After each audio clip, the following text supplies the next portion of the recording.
Welcome back to Air Quality Matters. We already have the tools and knowledge we need to make a difference to the quality of the air we breathe in our built environment. The conversations we have and how we share what we know is the key to our success. I'm Simon Jones, and coming up, a conversation with Vinod Kumar Sekar, Director at Air Indoor Assessments PVT Limited and President of the Organising Committee for the ISS Healthy Building Conference 2025 in India. This August, some of the world's leading experts in indoor air quality will be gathering with local experts, academia, industry and students at the Healthy Buildings Conference in Hyderabad, India. Air Quality Matters will be there to capture some of the conversation and more besides. I couldn't wait to sit down with Vinod to talk about the upcoming conference and what to expect. But not just that, to find out about his perspective on the sector, his work in microbiology and health, and much more besides. The podcast is a great window in what to expect in Hyderabad, the challenge and reward of bringing this community together for a landmark event, and how he sees his sector flourishing over the next few years ahead. India is an exciting place, and this episode reflects the optimism from India and the region more widely. Don't forget to check out the sponsors in the show notes and at airqualitymatters.net.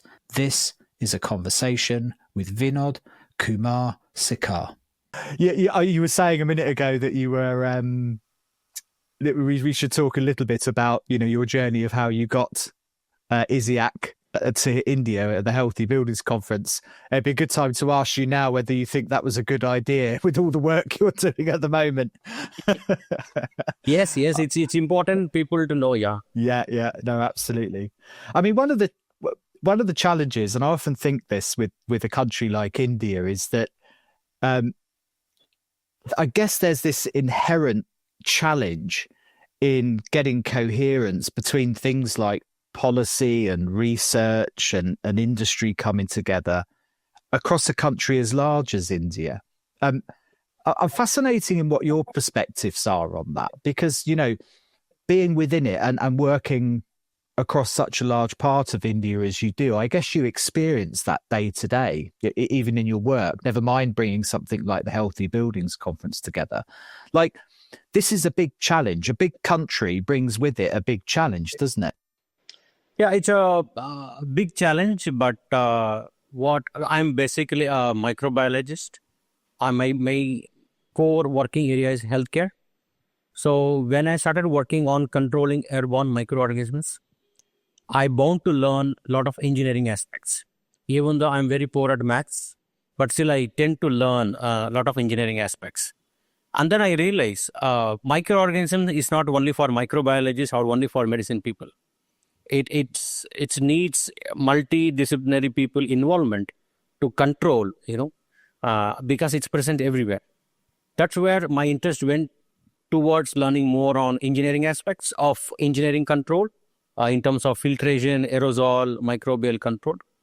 And then I went on meeting a lot of new people other than healthcare sector and started gaining a lot of knowledge. Then I realized the problem is not only in healthcare, the problem is similar in other areas like pharmaceutical industry, large commercial buildings, the IT buildings, even at home.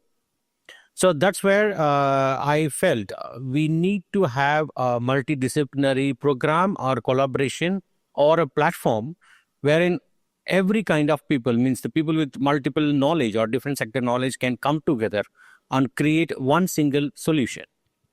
For example, if ASHRAE makes a standard for healthcare, the standards are made mostly by engineers, but at the end of the day, in the healthcare, the decision maker is an MBBS doctor. So that's where the people with a wide sectoral knowledge, it's important to take a decision, how to make an indoor. It can be a house, it can be school, it can be a daycare center, anything. So that's where I felt it's a need. We need to have a multidisciplinary event, program, or a platform for people to collaborate and get some better ideas out. Yeah, absolutely. And we'll come on to the ISS Healthy Buildings Conference a little bit later, because I think that's a natural conclusion of that thought process. It's interesting, what you described there is a conversation we seem to be having globally at the moment, and that's this recognition of a requirement for an interdisciplinary approach in the buildings, that we build buildings for people, and as such, we need a much broader cross-section of science and engineering to be brought to bear to solve some of these challenges. Is that something you're getting a sense is happening in India as well, that there's a recognition now that this isn't just policy or it isn't just engineering, that this is a complex problem that requires a lot of stakeholders around the table? In my personal opinion, around 2009-10, when swine flu came, so people understood the importance of hygiene.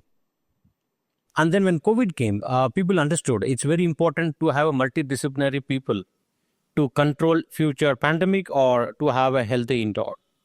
So now the awareness and the need for multidisciplinary people to join together, it's growing, and people have started accepting. And I could see even on an infection control committee, a lot of engineers are part. So it's growing and it's quite promising.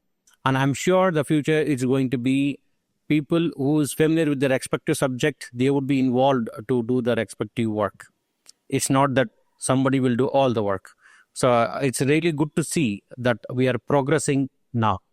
Yeah, I think what we've seen across sectors is there's been an interesting challenge trying to understand each other's language. Often, that we're trying to bridge a gap to understand how engineers see a particular sector, or bridge a gap to see how the medical profession sees the sector. And the classic example was COVID.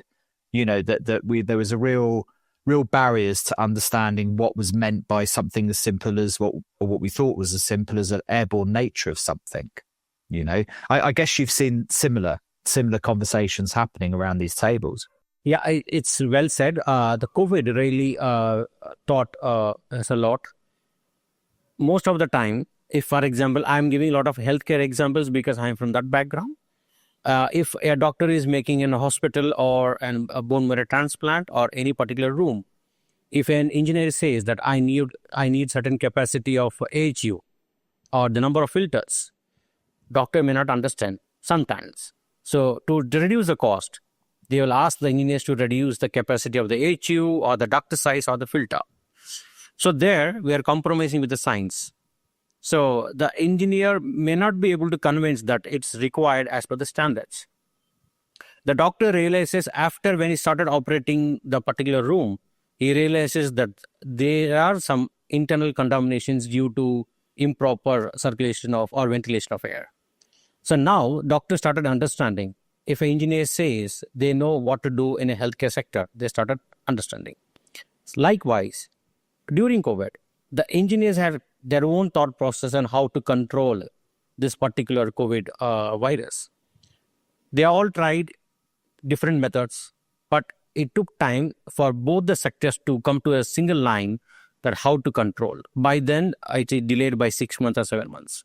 So COVID really taught everyone that the solution cannot be made by single expert. It should be multidisciplinary experts and it should be in a single line. So people should play their respective role to have a good indoor. I meant to ask actually, because it's something I thought of the other day, and it shows my lack of understanding of how the nuts and bolts of this work in India.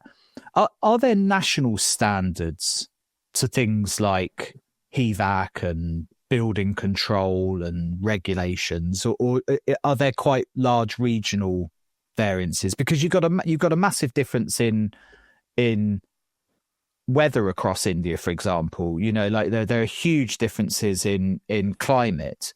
So one thing is not going to suit all areas. How does it work in India on the ground? Is it a bit like the United States, where each state will have varying kind of standards for meeting kind of building standards, or are there kind of central governing bodies that kind of oversee the lot? Yeah, we do have the national standard. It is a national standard. It is not region wise. So that's where my core research, where I mainly work with different kind of hospitals located in 7 different climatic conditions in India. So we conduct the same test in all these regions at the same time with the similar parameters. Because having said that, India has got 7 different weather conditions. You cannot have a same standard to get some results. For example, at this moment, the temperature in Kashmir, the temperature in Kerala is different. The human behavior, the microbial flora, the outdoor conditions, all are different. So we cannot have one standard to follow across India. Most of the time, in my experience, what I've seen, people try to achieve the standard by overdoing or by subdoing certain parameters. More than 90% of the time, we are unable to achieve the standard in the given parameters. I can give an example. For a bone marrow transplant room, the prescribed or the suggested pressure difference is 2.5 pascals. In India, some hospital using 12 pascals, somebody is using 4, somebody is using even 6. Because most of the time, the Indian buildings are not airtight buildings, and that does not fit to the Western standards, which mostly copied by the Indian standards. So now things are progressing.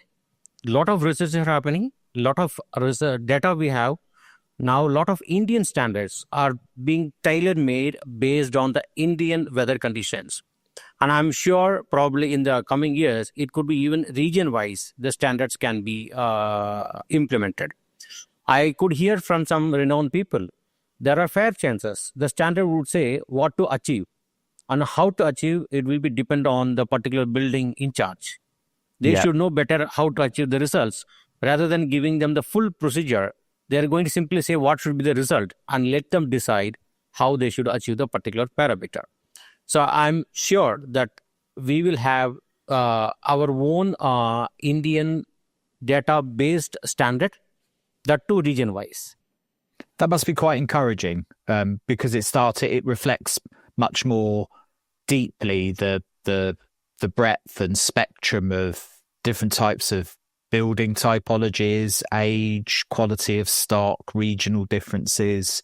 It moves it much more towards a kind of a performance-based outcome rather than a prescriptive kind of, thou shalt achieve 4 pascals difference between one room and another. You can reflect much more in a much more nuanced and sophisticated way the building that you're presented with, I guess. Exactly. See, here the problem is different. We have different microbial conditions across India. The microorganism which is threat for Western country, it is not a threat for the Indian conditions. And in Western countries, you don't have fine dust particles. In India, we have got a lot of fine dust particles. So where there's a dust, automatically the spread of microorganisms spreads. At the end of the day, we are doing all these parameters, all the exercise to control microorganisms, to have a healthy human being. So the microorganisms which is predominantly available in north may not be available in south or in east. It differs.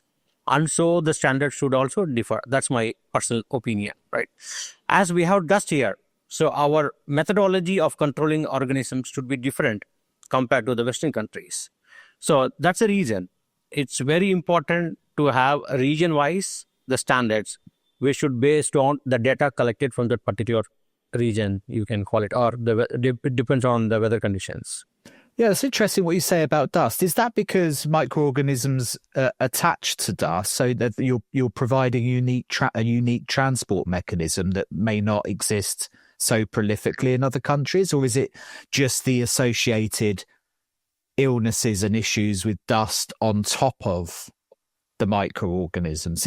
What is it about dust in particular? Because I think it's fairly well understood that PM 2.5 and microfine dust particles are a challenge in India, and particularly in certain regions at certain times of the year because of climatic conditions.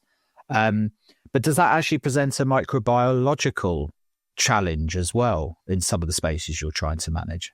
Yeah, in my experience of working with more than 15 years, when there is a renovation in a healthcare sector, automatically the microbial load will be high.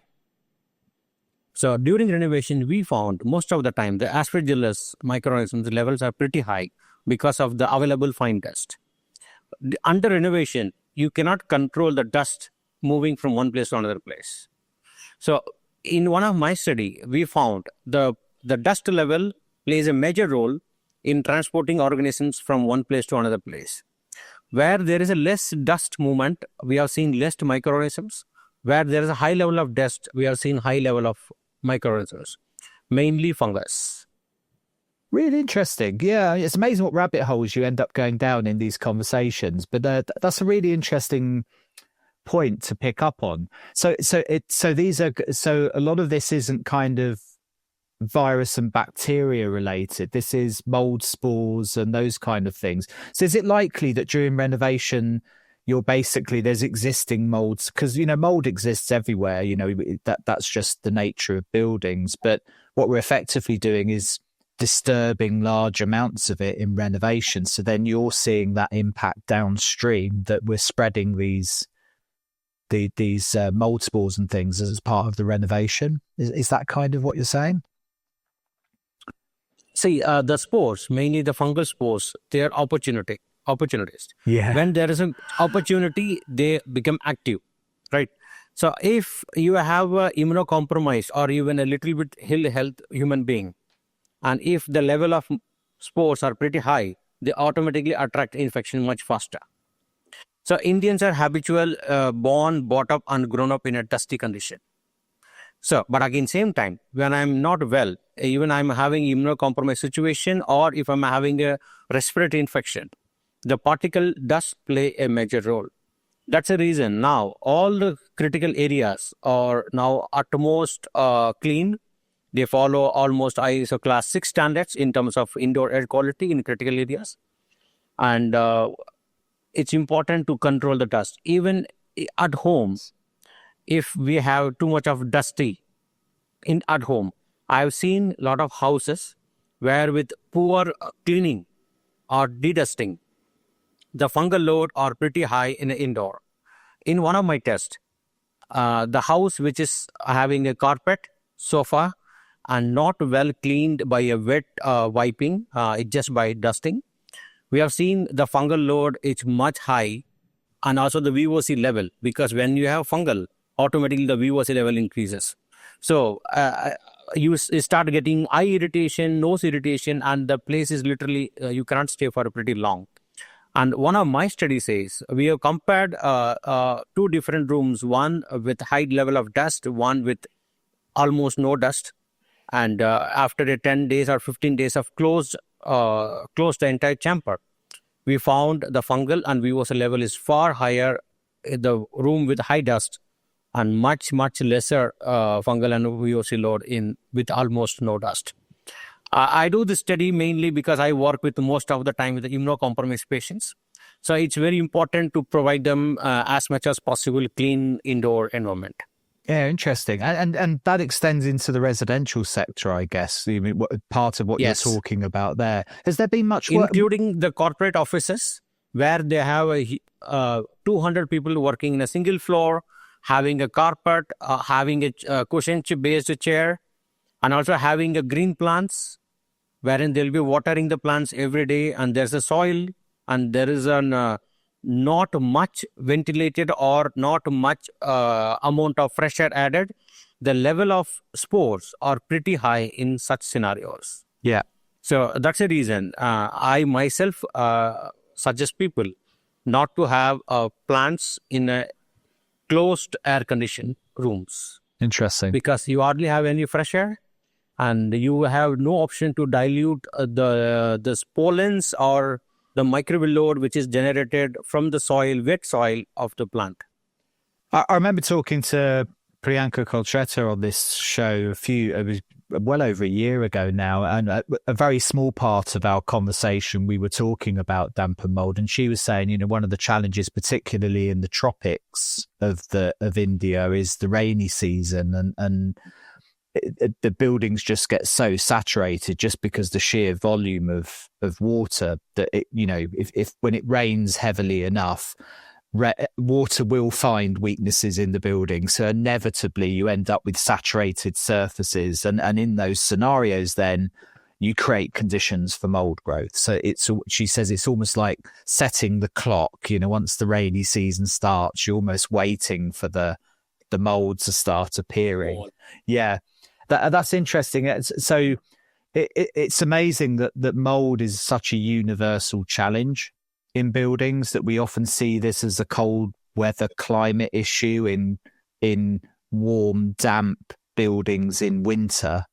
But this is equally a problem in places like India. And it sounds like, because we know this from COVID as well, that particulate matter is a fantastic vehicle for the microbiome to find its way into our bodies. But, we saw evidence that viruses and viral transmission was more prevalent in areas of high PM 2.5. And similarly, you're saying the same about mold spores. So, there's two really interesting parts to this. One, it'd be really good to understand a lot more about how India is managing the mold challenge, because it's a different challenge to many other parts of the world.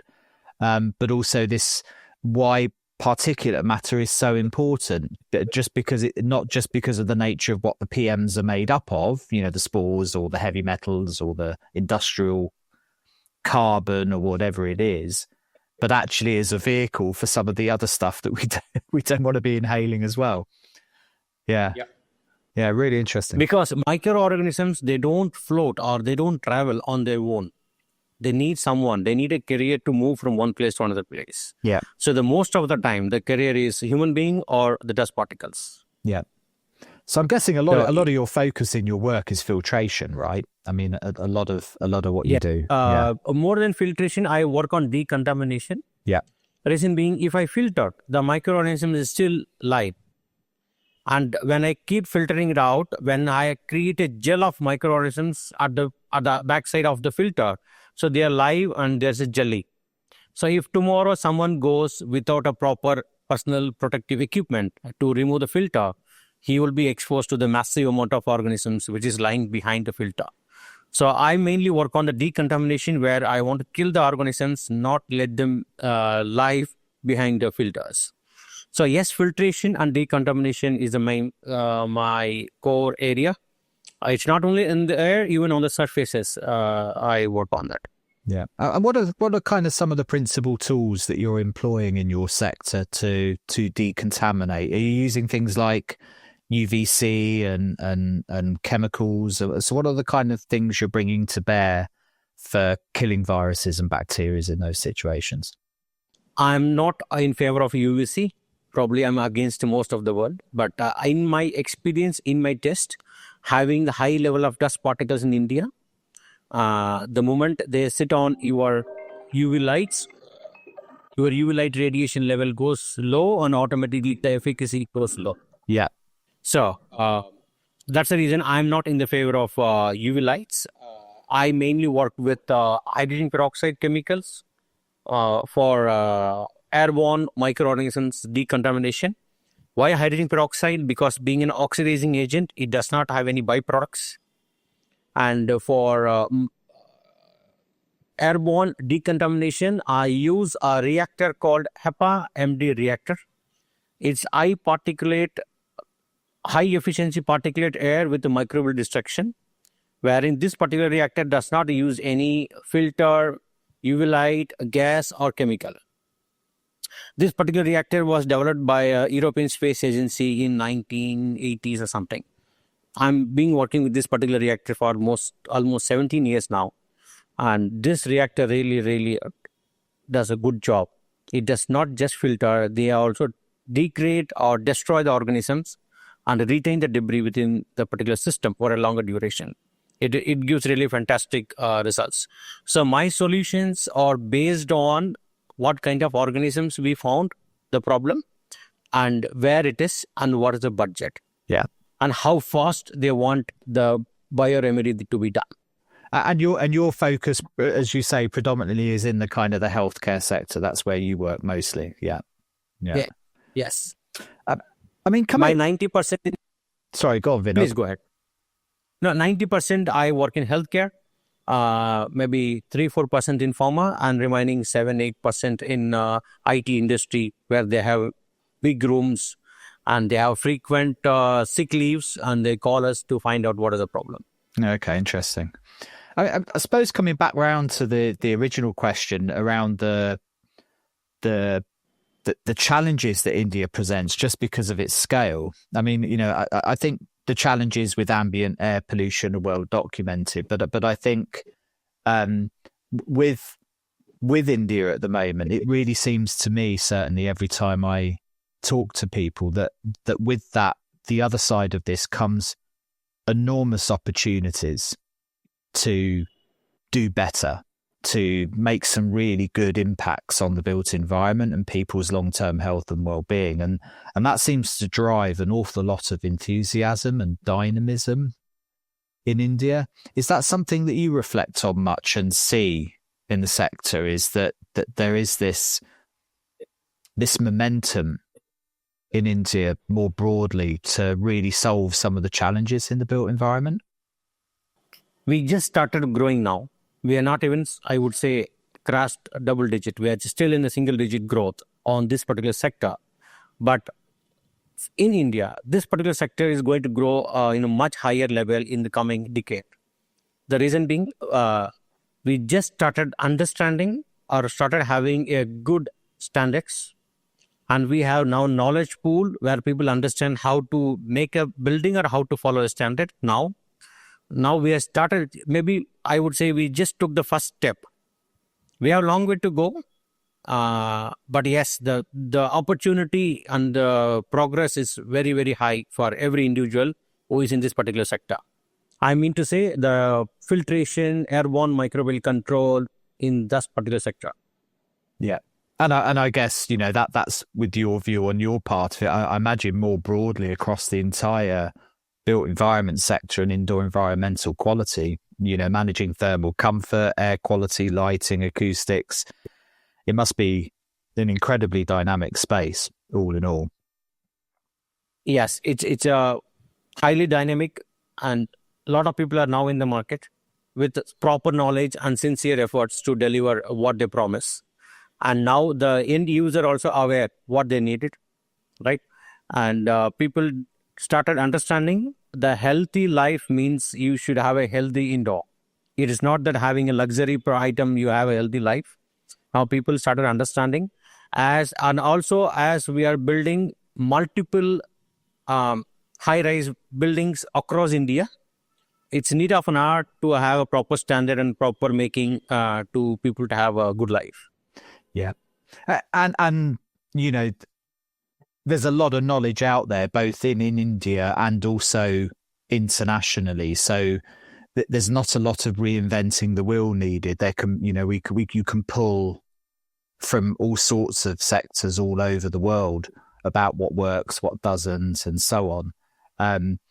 But one of the challenges, and this kind of brings us on to the Healthy Building Conference, about pulling some of that experience in, is also, I imagine, even internally, again, it's back to that big country syndrome. You've got a lot of institutions, and I picked up on the word you said there, that the sincerity of effort. You know, every time I speak to people from there's a really sincere effort to make a difference, do the right thing, you know, impact people's lives, and that's palpable. You really get a sense of that, and that's really encouraging.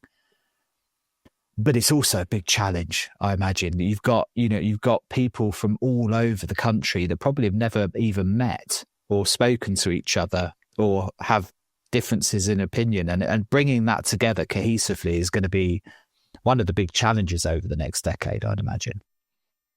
Probably we are the one taking the first step by having this healthy building, bringing all possible people from different sectors, from different part of India in a single platform.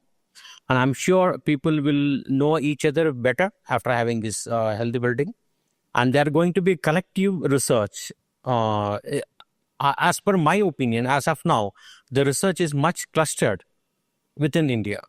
Now, I'm sure in the future, people will do a collective research for a single goal or a common goal, and the research will be pretty impressive. And as you mentioned that we need not to invent a wheel, we can, take influence from Western countries. But same time, we need to also understand how do we indigenize the particular technology which suits the Indian scenario. Yeah. I can give an example. Most of the standards of Western, which says the comfortable air conditioning temperature is 21 to 24 degree, right? But you have got outdoor degree of 30 or 35 at the max. In India, most of the time, we have outdoor degree of 40 plus. I need to condense it to 21 to 24. To do so, I'm spending a lot of money on the energy, right? I'm spending energy to condense it. Same time, Indians are comfortable even at 27 degree. So I've seen a lot of people wearing a jacket coming to the office because it's 21 degree, they start feeling cold. So this is an example where we need to get an influence from the Western standards, but again, you need to indigenous to what is suitable for the Indian people. So if we have, for example, if we can make a standard of 27 degrees, it's okay, comfortable, not sweating, pleasant for in Indian scenario. So I would save a lot of money on my energy. And the audience or the people need not to wear jacket, not to feel cold. So like this, there are so many aspects which we can discuss each and every aspect. But I'm sure now people have started listening or understanding that we just need not to copy paste. We need to tweak based on what suits us. That's absolutely true, and it's making me laugh because we had several days in a row here in Ireland of about 26, 27 degrees, and the country nearly came to a halt. I think the melting point of the Irish is about 24 degrees. And we feel very cold at 24. All work stops. And that just goes to show, doesn't it? Which is a brilliant segue really onto the Healthy Buildings Conference. Probably to lead us into that, Vinod, it would be good to explain what your exposure to ISIAC has been, because it's a hell of an institution that's been around for a while and holds these various indoor air and healthy building conferences all over the world. So how did you come to be in contact with ISIAC, and maybe perhaps tell us a little bit about the journey, the story of how we've found ourselves with the inaugural Indian Healthy Buildings Conference? So having coming from only the science background of microbiology, and I studied and then I was learning whatever through limited resources. And one fine day I felt I need to have some global exposure and I need to learn much bigger and better. So I was just Googling, Googling about the highest programmer studies. That's where I found Indoor Air 2016 in Belgium. So without knowing anything about ISIAC or the program, I just took a risk and traveled all the way to Belgium. I attended the 6 days, the entire program. And it was like a feast for me. For example, if you're going to a restaurant to have a full meal and you got it what you wanted, much more. So I really, really enjoyed, cherished the moment, every moment. And all the lectures were amazing. Probably I felt that I learned much more than what I spent money after coming back from Belgium. When I started implementing those knowledges, what I gained in India, in my particular sector, I started getting much more success or appreciation than before. Also, I had an international contact. So if I need any data or any information, I can write to them. I get the prompt response. So which really encouraged me to study more, do more work and collect more data. I was in very too much touch with ISIAC, and then I submitted my paper for 2017, 18, and then around 2019, I joined in a conference selection committee. I was there for a couple of years. Around 2020, then President Corinne Mandlin said, Vinod, it's been quite a long, we never had a program in India. I think we should do it. So at the time I said, let me try to find someone who can host the program for ISIAC in India. And then in 2023, by then I thought, okay, why not me? Why I should wait for someone else to do it? So I just bid for the Healthy Building 2025. Luckily, we won after 6 months of scrutiny. And then when I won the rights to host Healthy Building, I know no one in India. You were like, I know only Dr. You were like, shit, I've got to do this now. Yes, I got to do this now. And literally, we had no clue how, when. We had no clue. I know only Dr. Reddy. And then I gone back to them. I said, see, we won it. He said, start preparing it. So it's like you built a house with one brick to another, and then said, that's how every individual who is going to be part of this program helped me from each and every stage.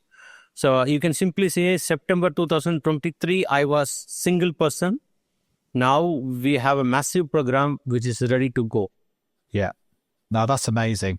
There was a couple of things I noted when you were describing your journey there, and that was this feeling when you attend these conferences that you kind of find home, that there's all these amazing people, you hear these brilliant lectures and so on, but what you also noted that you then are part of a network of people that are always open to answer a question. If you have I've just been involved in a 2-day back and forth on an email between some people in this community about a very particular subject, and they're so giving of their time to talk about stuff. And it's really interesting from an international perspective that other people get that experience too, that these communities within organizations like ISIAC or ASHRAE or AIVC or others, you really are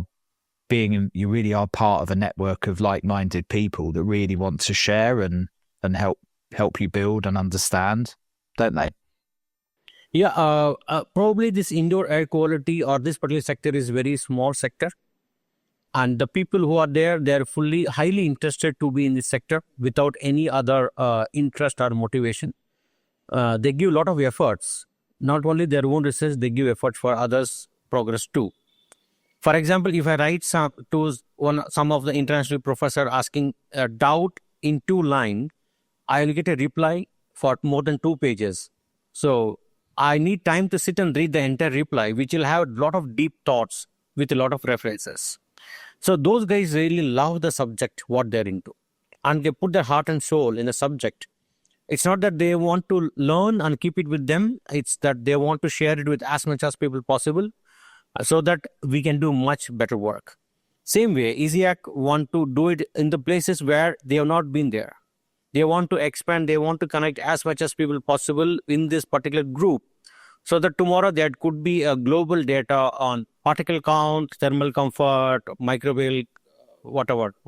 Yeah. So this particular community, as per my personal feeling, they are wide open. They're open for ideas and suggestions. They are so friendly. It's not that I'm a big scientist. I have this much of pride, self-pride. I've not seen anyone have such a one. Whomever I approached for this healthy building, without knowing who am I, they just supported further lot, much more than expected. Yeah, and I can attest to that, because I've got absolutely no right to be let into any of these flipping things, and everybody always welcomes me in with open arms. So it's a very welcoming community in that sense. You must be very excited to bring healthy buildings to India then and expose your community to the healthy buildings and indoor air community at large. I'll have you back to the podcast in just a minute. I just wanted to briefly tell you about Eurovent Certified Performance from Eurovent Certification, a partner of the podcast. We all know HVAC systems play a vital role in improving indoor air quality. However, there is a risk that some products may not live up to expectations. Even the best installed and maintained HVAC equipment can underperform if data used to specify products and design systems is incorrect. Consequences can include poor indoor air quality, increased energy consumption, increased maintenance, system failure, and non-compliance with regulations. And that's bad for everyone. However, there is a way to ensure products perform as advertised and deliver good, sustainable indoor environments. Selecting products holding Eurovent certified performance ensures that the manufacturer data has been independently and impartially verified. Eurovent Certification's stringent certification process not only guarantees product performance, but energy efficiency too. I met some of the Eurovent certification team back in January at the Indoor Air Quality Matters conference and was seriously impressed with what they're trying to do. Their core aim is to create transparency in the industry by making certified data freely available. This means you can directly compare the performance of products to make informed decisions. Their certified product directory holds vital information on everything from air handling units to air filters. So don't take a chance on unverified products. Trust in proven performance. Details, as always, in the show notes at airqualitymatters.net and at Eurovent Certification. That's www.eurovent-certification.com. Now, back to the podcast. See, my basic study I have done in a government school, right? And then I attended multiple ISIAC programs. For example, in Belgium, Taiwan, and the last one was in Finland, where I could see the relationship between a professor and their student. It's really, really amazing and friendly. And the way they teach, the way they support the students is really, really amazing. I felt we should also know what the relationship between the professor and the student and how the institute works, how they do multidisciplinary program. And the conference is not just a 4 days picnic or outing. It has got much more value and meaning, right? So I felt most of us may not have the opportunity to travel abroad all the time to attend such an unique or important program. So if I am someone today, it's all because of ISIAC and the science what I believed in. So I felt if we could do the same program in India, so there could be multiple people may get benefit. There could be a global collaboration. There could be a lot of fundings where Indian institutes will get to do better research. There will be opportunity for Indian students to travel abroad for their postdocs and for studies. And Indian companies would get highly knowledge future employees where they will deliver wonders. So tell me a little bit then about what you've laid on for people at this conference, because having spoken to you now for over the last few months, you've really tried to pull something special together, not just for the local community to be exposed to some of the keynote speakers and people you're bringing in, but for the people that are coming in to mingle and be exposed to what's happening locally in India as well. So it's a real collaboration of an event, and you've got some really interesting ideas and things that you're putting on over those few days, haven't you? Yeah, I've seen a couple of Western universities or funding organization. They want to do a good quality research in a tropical country like India, because this data will be helpful to implement almost more than 30% of the world, because we share similar weather conditions across. So, being in a big country, having several research institutes, how do you find the right research partner? Google cannot give you the right answer, right? It can't be right always. So, it's important for them to come to India and to see who is doing what kind of work and at what level. And there could be a fair chances for them to have a collaborative, long-term, meaningful research. And also for international companies who want to have their own footprints in India for a high-end products, and for the standards, and for the international students to mingle, to understand the Indian conditions, Indian research, that will be really, really helpful. India has got a lot of things to explore. We are not even started exploring the opportunities and the research availability, what we should do. So probably that's the main reason. I want multi-country people with the different sectors to come in a single platform to know each other. So for example, me microbiologist, how do I know you? You are an air quality expert doing podcast. Two different, nowhere. So this platform is going to make everybody connected from a different sectorial. And I'm sure the future is all about multi-sectorial knowledge sharing. It's not about one sector. Yeah. So healthy buildings will have a lot of such sessions wherein people from different industry will sit together and to discuss on a common issue. Brilliant. Tell me a little bit about Hyderabad, where you're hosting the conference. It's a very dynamic city, even in of itself, isn't it? And you're holding it there at the Technical University in Hyderabad? Yes. So why we have chosen Hyderabad? Reason being, it's well connected, and it does not have sudden harsh climatic conditions, and it's very easy to commute between the airport to the venue. You need not to enter the city for any reason, and it's one of the most highly growing city in terms of construction in India at this moment. I attended one program a couple of weeks back. In that program, someone said more than 340 high-rise buildings are under construction only in Hyderabad alone. So Hyderabad we are chosen, and we'll be hosting the program in Engineering Staff College of India, which is an Indian government organization campus by Engineers Association of India, and it's a technical university campus.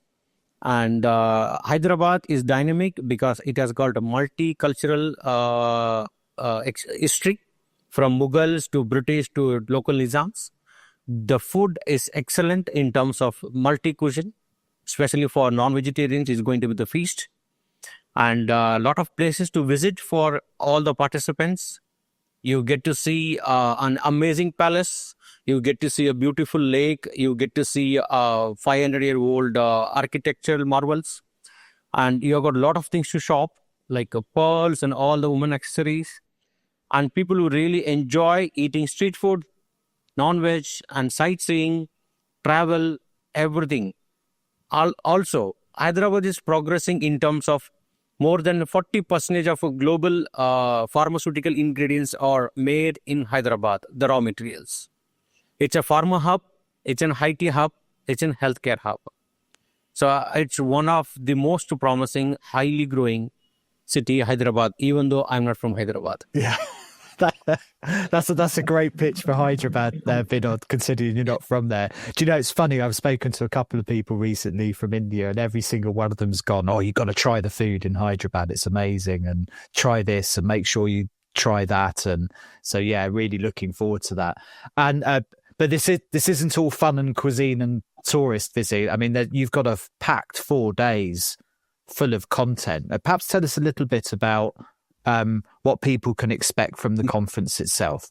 Probably this is a different kind of a conference where we try to organize with oral presentations by the authors. And there are a lot of workshops, like individual institutes, they're going to showcase their work. And there'll be keynote speakers from different country on different topics. And there will be a panel discussion on some important discussions. And there are going to be sessions mainly for students, wherein only students are allowed in those sessions, and they can ask any one of the global expert any kind of questions they want to ask. So we want to break the barrier or the shyness for the students. We want the students to get exposure to the international research community. And we want the Indian research community to get contacts and connects with the global research community. We want the Indian companies who develop from unique technology or products for healthy building. They will come and display their products. So it's going to be a knowledge sharing platform in terms of education. Same time, they can also have a hands-on experience on the products, how it is made and what it delivers and how it performs. So we have different kind of initiative or a program in this during healthy building. There are sessions where student can post their CV and some professor can come and talk to them about future GRF or SRF or postdoc. Even companies can come and speak to them about the future job or internship. Likewise, there are universities who've got openings, they can post their openings, the companies can post their vacancies. So there are going to be matchmaking between the people who needs and people who has it. So this kind of things what we're doing. And one most highlighting part of healthy building would be the podcast. Everybody's eager and excited and same time scared and to appear on your podcast. There is a very high level of scrutiny and screening to select a participant to appear in your podcast. I'm sure those 6 plus 6 plus another 6 or all the 18 people would be lucky enough to speak to you in private during your podcast. And I'm sure they will have a great experience appearing and speaking with you on various topics during the podcast. Yeah, that's moreover, something we're really looking forward to, and I think the format, to give listeners a little bit of an insight into what's planned. We've not only got some really interesting sit downs with groups of students, with industry, and also leading experts from the area, but we're also going to try and capture some thoughts and some ideas in interviews and things throughout the event. So I'm really excited personally about sitting down and meeting and talking to people, but I think it's going to be quite a unique structure for some of the podcasts and some of the interviews, and really try and capture as much as we can about what looks like is going to be a really unique event. But the most highlight part would be the cultural night, which is on a Monday evening. And I'm sure people will experience something cultural extravaganza for 2 hours on Monday evening at 7 to 9. I personally planning all kind of activities during just 2 hours. How one should be, what kind of music, what kind of dance, what kind of instruments, how it should be organized, everything I'm personally looking after, as I love music. And there are going to be one particular session, the last 15 minutes of the cultural night. We are going to fuse certain music and share it with all the participants 10 days in advance by email. They can practice their dance steps before coming for the program. And those last 15 minutes, everybody can dance on the stage with their own steps for the music which we shared. Oh, that's brilliant. I thought there for a moment you were personally going to be doing the singing and dancing yourself, Vinod, for the I'm the very evening. bad in dance. Yes, I wasn't singing. Yeah. I can only organize. Yeah. You and me both. I think we might be hiding in the corner during that part of it. That sounds really... I tell you what, one of the things I noticed about the event, which I thought was really good, is you've had a lot of interest in, and I think it speaks to this depth of the sector in India. You've got a lot of knowledge partners, a lot of sponsors on board, a lot of people looking to share and really create this platform that you're talking about. I've not seen that before, and I don't know if that happens elsewhere, but it's been really interesting to see quite how much interest you've had from the sector at large to be part of this event in some way. No, I should really thank all my partners because as I'm not from this sector, when I approached people, ready agreed to be the knowledge partner. And as one joined, the second came on their own. We came across this so-and-so conference and we want to be a part. And we ourselves purposefully stopped accepting more requests because as we are running short of time for the conference, at this moment, we stopped at 24 knowledge partners. We have more than 6 to 7 society partners. We have 4 future sharing partners. And it goes on. Amazing, yeah. And I'm sure these partners are going to play a major role in terms of engaging with the participants during healthy building. And you can see the partners, they are not from the single industry. They are from different industry, from engineering college to the manufacturing sector. There are some societies, there are some organizations, some NGOs. It's totally different mix of partners. Yeah. And what's your hope for this knowledge sharing partnership? Is that this creates some legacy even after the event in disseminating what has been learned, maintaining some of those relationships and those networks? Is this to lay a foundation that lasts beyond the conference itself in some way? Yes, if you see in any conferences wherever I've seen, the knowledge partners are the close friend of the organizer or the institute. But here, even most of the knowledge partners, I have not even met them. So it's that anonymously people are joining together for this good initiative. We have plans to start an Indian chapter of ISS right after Healthy Building. So most of the knowledge partners, society partners are agreed to continue being a partner for the Indian chapter of ISS, which would be called Healthy Buildings. And Healthy Buildings would be inaugurated on the day 1st of Healthy Buildings 2025, the Indian chapter. And for the members or the board members of the Healthy Building, we are going to choose in a unique manner.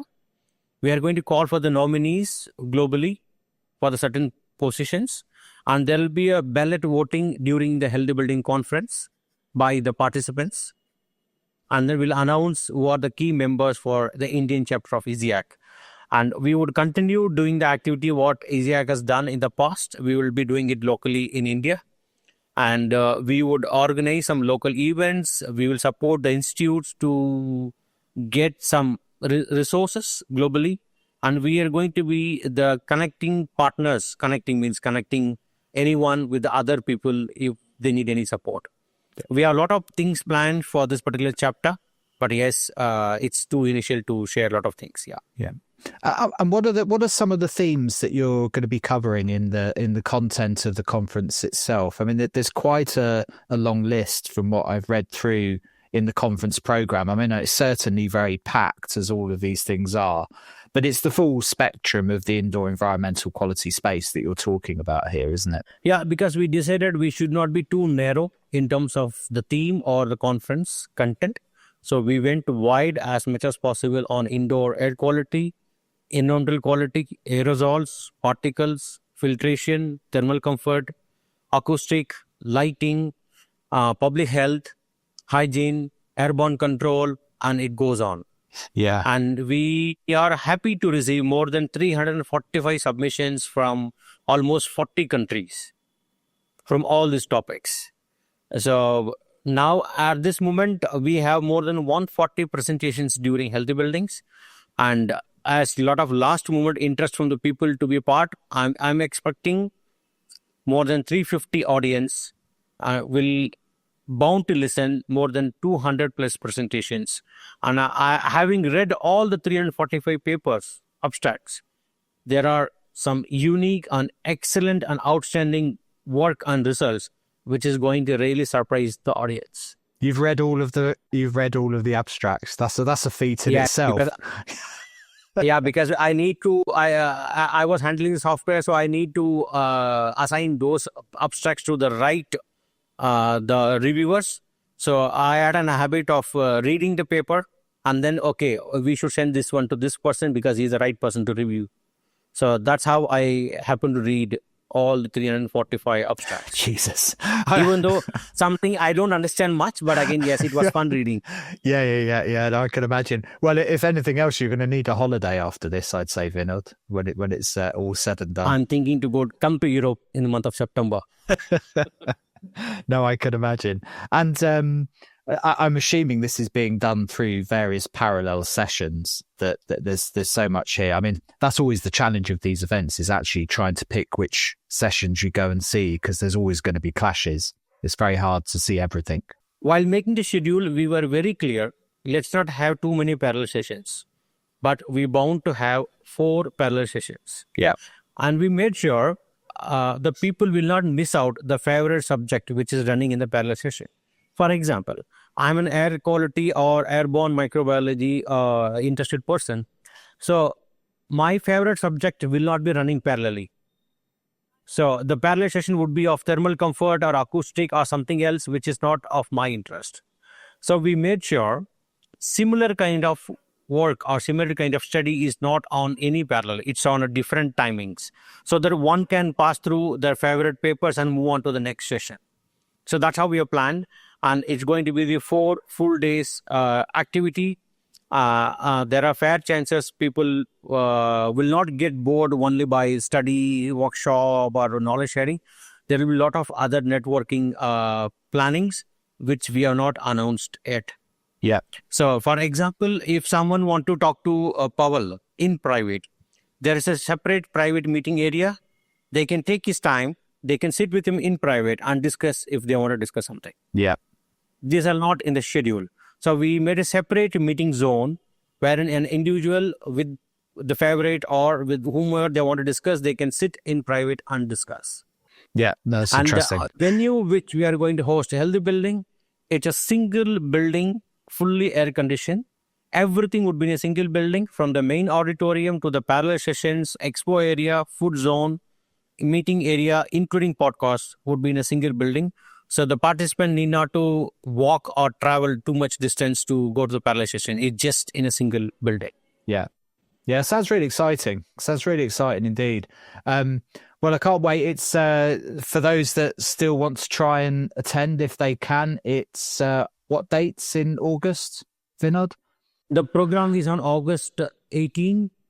We are trying to close the registration by 31st of July so that we have time to prepare for the welcome kit on all other arrangements. But yes, we just announced the option of online participation.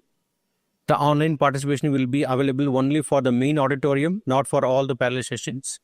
Having said that, all the parallel sessions videos would be recorded and would be uploaded and will be given them the free access for them to, watch those videos later. Oh, it's interesting that you're mixing the online version of it as well. But I think really to get the networking and the opportunities to talk to people, there's only one way to do this event, and that's to come. That's isn't it? You need to be present. Yeah. If you want to have fun and experience, you should be present. Yeah, and from experience looking at this, it is a very gettable to place internationally. There's a lot of service to Hyderabad from all sorts of major international hubs, particularly the Middle East. Excuse me. So, for visitors from Europe and North America and places like that, it's very travelable too, and definitely worth considering looking at who's going to be talking and who's going to be there for sure. It's very well connected globally. Maybe direct flights to Europe, selected cities, and well connected to Middle East, so people can lay over. And for all the international participants, we are arranging an airport pickup, irrespective whatever the time they arrive. There will be a volunteer to pick them up directly to drive them to the hotel, because we don't want people to land and have some bad experience or struggle with Indian language or the cab booking apps. So for all those international participants who is coming from the international destination, we are arranging the pickup for them. And most of all of the people who are staying in the designated hotels would be picked up in the morning and dropped in the evening by us. We don't want you to have the fun of walking in Indian streets. So we want you to be much safe. So we'll arrange the pickup and drop for most of the people who are staying in the hotel. Oh, well, you're taking away from us one of the great challenges of international travel, and that is arriving at airports and trying to figure out what taxi app is going to work in this particular country. So thank you for that. That's going to be very much appreciated. No, really looking forward to it, Vinod. I think it's going to be a fantastic event, and personally, the highlight of my year. Certainly, really looking forward to travelling, meeting you in person, and all of your colleagues, and your excellent. We should mention your executive committee or organising committee that's involved. You've done a lot, but you've not done this alone. You've got a really good team of people around you, haven't you, pulling this together? Yeah, I need to appreciate my team, and more than that, I need to appreciate the volunteers. You can see the number of committee members in the website. I never met most of them. So even now, we are meeting virtually. We are planning what kind of souvenir, what kind of food, what kind of dance, what kind of handouts. So people taken over the in charge of themselves, the conference themselves, and they are executing on their own how best we should do for this conference. Because it is not a kind of a commercial program. It's purely the program for connecting people to each other. So we have a team of people in Delhi, team of people in Hyderabad, and they are meticulously working, as well as the committee members of all the committee. They themselves come up with the ideas and plans to how to make it better, how to get more sponsors, how to get more participants. So I need to really thank all the committee members, and I'm sure they'll be thanked well during the conference. Yeah, no, absolutely. And quite an undertaking by yourself. I guess you never thought a few years ago, as a microbiologist, that you'd be organising a international healthy buildings conference, I'm sure. I mean, tell me a little bit about your journey. I mean, how did you? I mean, we've heard a little bit how you ended up here organising a flipping conference, and most people do one and will give it a good break before they do another. I'm sure you can attest. There's a lot to it. But how did you find yourself doing the work that you do? You mean to say the conference or my personal work? Your personal work. I mean, like, how did you end up in this space in general? I mean, we learned, you know, you've spoken a little bit how you've kind of found yourself at ISIAC events, but what's been your journey for your day job, which I'm assuming you're going to have to go back to at some point? Yeah, no, I'm doing my work parallelly, as I mentioned. Yeah, sure. I'm basically an expert on, not, of course, I can't say myself expert, but I'm very well aware about how to find a source of an microbial contamination. Yeah. Or an outbreak. I always think it's only experts that don't want to call themselves experts. But yes, I know what you mean. So yeah, your expertise has been in kind of monitoring and diagnosing and that kind of thing. No, for example, if in a healthcare, if in a hospital, if they have an outbreak, or if they are unable to find a source of an contamination organisms, so they call me. My expertise to find from where the organism has come, and then I'll also give them the corrective solution. I'll stay back till the microorganisms is removed from the particular area. So it could be from air, water, surface, textile, or any parameters. So it needs the multi-sectorial skill and knowledge, right? In terms of engineering, microbiology, water quality, textile, whatever. So my work is mainly in healthcare. I work with a lot of hospitals in India for my research as well as for my work to help them to identify the source of the problem and resolve the problem. It's not that I come, do the testings and give them the report. So I stay back, make sure they implement something which removes the problem, and then we take a lead. And as India is growing, my demand or the workload is pretty high. I travel extensively across India, and I work with several promising institutes across India. So do you have a team of people, or are you doing this pretty much on your own? Is this are you effectively an independent consultant, or are you working? Is your company got a number of operatives that are out there doing stuff? No, we have a big team. Not very big team. We have a team of around 12 to 15 people located in different parts of India. Because first there is certain problem or crisis, I need not to travel. The team can let me know what is the problem. I can tell them what are the treatment from here. Yeah. So I mainly travel if there's a new setup which is going to be started. So I'll make sure that I visit. I'll make sure they follow all the standards and it's within the permissible limit. Or if there's a major outbreak, in that case, yes, I travel myself. But the team helps me to get the basic data or primary data, and then I work on how to rectify the issues. There is a team spread across India. It sounds like a lot of what you do is kind of in the field of occupational hygiene or industrial hygiene. Is there quite a big element of that, kind of going in and doing risk assessments and measurements and providing advice and implementing things? Are you in that field, or is it very specifically microbiology and you're going in and just dealing with that side of stuff? Would you find yourself doing other things as well, like chemical analysis and other things as well? No, I don't involve in all those. I mainly work with microbiology. Yeah. Even if I'm working in a hospital, the hospital microbiology department is in charge of conducting the sampling and then giving me the results. Okay. So I will tell them where to sample, how to sample, and what to sample. And then I will get the results. And then we'll take a decision how to rectify it. How to rectify, again, I will only tell them the suggestions. And then it depends on their respective institute to decide what technology they want to use and through whom they want to use. They will do the implementation of the procedure what I given.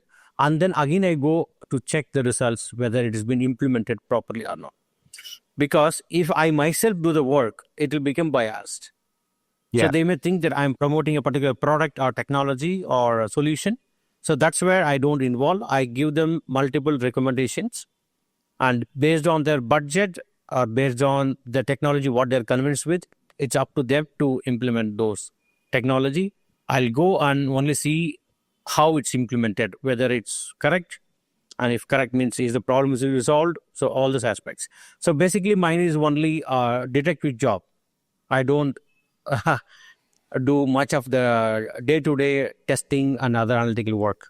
Yeah, interesting. And from what you were saying, it sounds like it's a growing sector. So how's the challenge of finding skills and labour in India for your particular disciplines? Is it something that you're hungry for, to find the right people, or is the industry well served with the skills that you need? This industry is not at all well served. It's very, very, very minimal knowledgeable people in this industry. This industry probably run by only, easily you can count number of people in terms of high quality experts in this particular sector. Anybody can say I'm an air quality expert, but no, just ventilation, air conditioning, or filtration, particulate matter arrestants, dust particles does not give you the comprehensive knowledge. Because here, if you know what is the problem, for example, in a hospital having tuberculosis outbreak, so you need to have a multi-sectorial information or knowledge to understand from where it could have come in, how it spread, and now how I'm going to control without disturbing the other existing activity. Yeah. So normal HVAC and filtration cannot do this, because you will immediately go and stop the entire AHU. And the hospital cannot stop certain things. So there are only limited number of highly qualified experts in this particular sector, and finding a manpower who has got such an unique knowledge, it's very, very difficult. So we do have people with different expertise. We get the data from them and then we club it and take a solution out of it. Yeah. Yeah. I think it's, that's the advantages of a growing sector. It's a growing sector, but with that comes a struggle with supply, finding the right skills and finding the right people. Yes. Yeah, for sure. Yeah. But what an opportunity for people looking, for people attending the conference even to see. And I think this is what's really interesting about these types of events and conferences and these conversations that we have on things like podcasts is signposting for the next generation what an area of opportunity it is to be coming into at the moment. This sector of the built environment is exploding, literally, and enormous opportunity for people coming into it. Yes, there's a huge opportunity for the people who has got a broad mind in terms of learning something which not their core subject, and ready to accept the reality is that you are just out of the industry. People will pay you a bag full of money. It's not that way. You need to make your hands dirty, for example, in simple English. They need to understand. And I know which institute, which company or which organization attending healthy building, looking for future employees, looking for future research fellows, looking for future research partners, which I cannot reveal. But yes, I'm personally aware. There is one big research institute globally. They are attending the healthy building just to find out the suitable partner. Yeah, interesting. Whom to work with huge money funds available with them.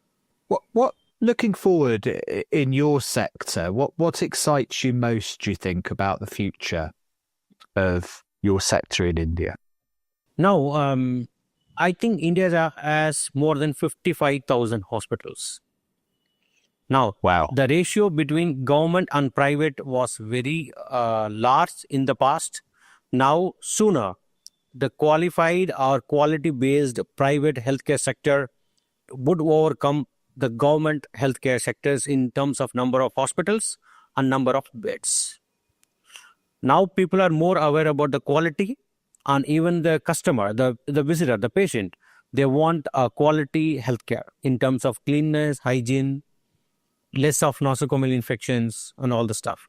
So this sector is going to grow a much larger extent, provided we provide them proper support with the proper technical knowledge. I do understand sky-rise buildings are increasing, but those are for healthy humans. But wherein healthcare is for not so healthy humans. So this sector need more importance than compared to the other sector. And I'm sure the people who is investing in healthcare sector are now very much clear what kind of environment they should build in. Now we can see a lot of internationally aggregated hospitals in India, which would rather grow in much, much higher percentages in the coming years. Yeah. And I suppose that's just a natural evolution as the economics of India improves decade after decade, is that the nature of some of these service provisions change with that as well. So it'd be interesting to see how these more private, more advanced spaces where the expectation is improving all the time, what that does to the sector. But at the same time, I guess, looking at other parts of the world, we've always got to be mindful of this two-tiered approach you end up, but particularly in healthcare, where there is a responsibility for society to protect the most vulnerable, and that end of the healthcare sector needs protecting as well, doesn't it? Yes, there's because we have got a population as a strength in India for healthcare. Yeah. And moreover, now the medical tourism is growing at a larger scale because it's very, very economic treatment is given in India and quality. So most of, if you see the medical tourism, probably India is leading in globally. So expecting more inflow of medical tourism patients to Indian cities, the Indian hospitals are now more aware, are more for straightforward thinking to build a world-class facility to attract more international patients. Yeah. And they pay a lot. So if they're paying, you should provide them the quality what they require. Yeah. That's the reason the global or international accreditations are now growing in India. And all the upcoming private hospitals are trying to be one of them. If you could give one bit of advice to a young engineer or architect or entrepreneur in India at the moment, what areas would you say to be looking at when it comes to the built environment? What when you look downstream with all your experience of what's happening and where this is going, where do you see, where would the spotlight be falling for you, for people looking into this space? Where should they be looking? In my personal opinion, whichever subject they love, they should know full about their own subject. It is not that one particular sector is very high growing and another sector is not. I don't feel that way. For example, if somebody loves plumbing or water related stuff, they should know everything about that particular plumbing. If you don't do proper plumbing, there will be water leakage and there will be seepage and there will be mold growing, and that will lead to the health impacts. So every sector has got its own potential and every sector is growing, but the knowledge what you have, it should be utmost or the detailed knowledge of the sector which you are in. If you are loving a subject, you should love thoroughly. You should not learn something here, something there. You cannot be master of all. You cannot be an AI. So you would be more specific and be an expert in that specific subject. I'm sure the future is yours. Yeah, focus and specialize is the advice. Exactly. Yeah, really interesting. Vinod, it's been brilliant talking to you this afternoon. Just before we finish, have we covered everything you think you wanted to cover, Vinod, in our conversation? Yes, almost we have covered everything about the program. I think we covered. Yeah, that's brilliant. But what we'll do is we'll wind it up there. So Vinod, listen, thanks so much for spending the time with me this afternoon chatting. It's been brilliant. I can't wait to see you in person. Might even have a little dance, God help everybody else.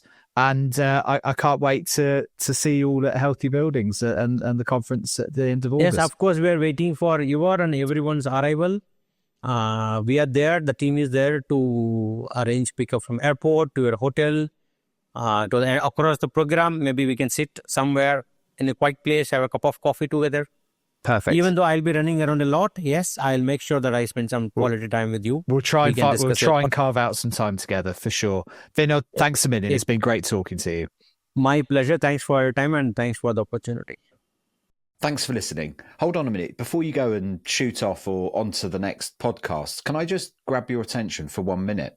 If you enjoyed this episode and know someone else you think might be interested in this subject, or you think should hear the conversation, please do share it. And let's keep building this amazing community. And this podcast would not be possible without the sponsors. ACO, Erico, Ultra Protect, Imbiot, 21 Degrees, Farmwood, and Eurovent. They're not here by accident. They care deeply about the subject too, and your support of them helps them support this show and keep it on the road. Please do check them out in the links and at airqualitymatters.net. Also, check out the show on YouTube with video versions of the podcast and more. See you next week.